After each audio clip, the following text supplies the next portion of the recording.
Okay, so in this video we're starting with a couple of dashboard items. Okay, so we had this switch dashboard item, and we have an output which is just like a text box, and so this flow is already running. So in my UI I have, in my user interface, right, UI is user interface, and I had this group, Boolean group, and I have input A, which is just a switch which allows me to click on it, and then that output then is being fed to output down here.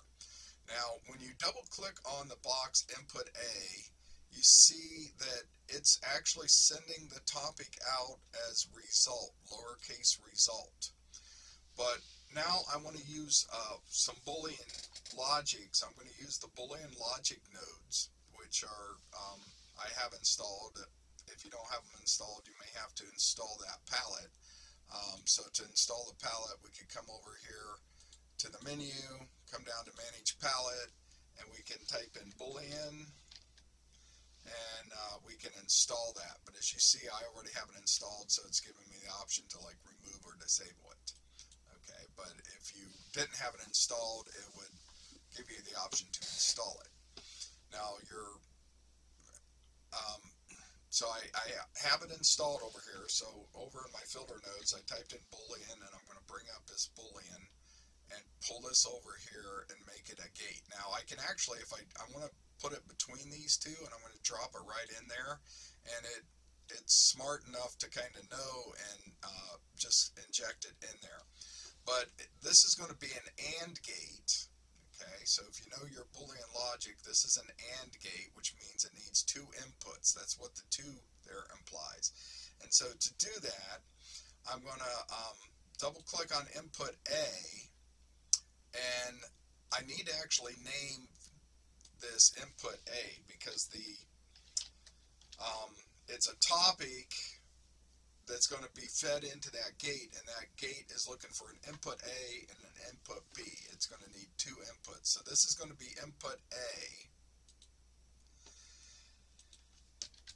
and then I'm going to copy it. So I just clicked on it and did a Control C, Control V, and I have a copy of it. And now I'm going to name this B, and then down here it's going to be topic is input B. Now notice the topics cannot have spaces in them. Alright, up here this is just a label. The label, it's fine to put spaces in it, so it's a little easier to read, but the topics should not have spaces. And so I'm going to click on done, and now I'm going to connect this input also to my Boolean AND gate. Then I'm going to go ahead and click on deploy and deploy this, and now here you see I have my input A and my input B. Now remember, these are being fed into an AND gate, so the output both need to be true. So if I click on this one's true, but my output's still false.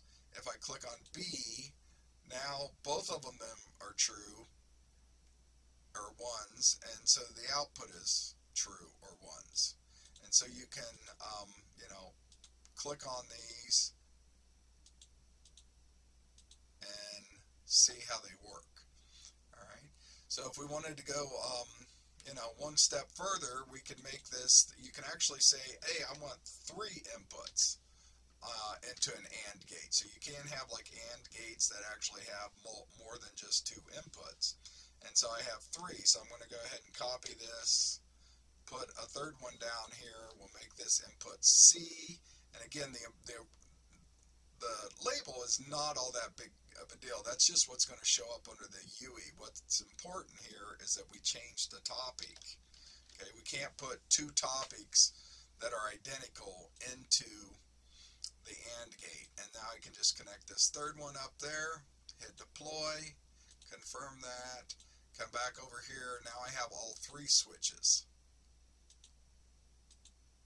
Okay, so all three have to be on. If any one of them is off,